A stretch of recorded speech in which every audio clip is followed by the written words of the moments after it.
All right, if you're having trouble number 9, I will help you set it up. So it says SpongeBob's mother is so proud of her son and his new wife, Susie, as they are expecting a little sponge. She is hoping the new arrival will be blue, which is the recessive trait, like Sponge Susie. Okay, so Sponge Susie is blue, which is the recessive trait.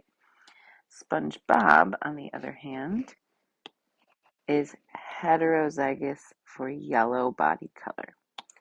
So the first thing we want to do is define our alleles. And if you read through this problem, nowhere does it say what is dominant, but we have some clues.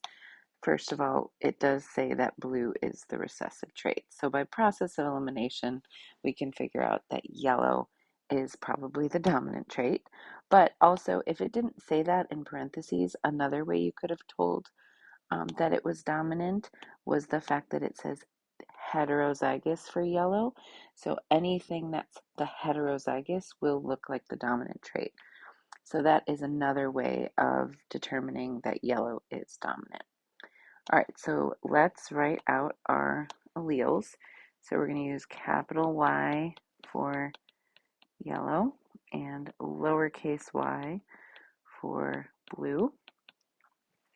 Okay, now we need to write the genotypes of our parents. So Sponge Susie is one of our parents, and we know that she is blue, and blue is recessive, so that means she is going to be 2 little y's. I have no idea why I wrote her on the second line, but that's fine. And then SpongeBob is heterozygous for his yellow body color. So SpongeBob is heterozygous.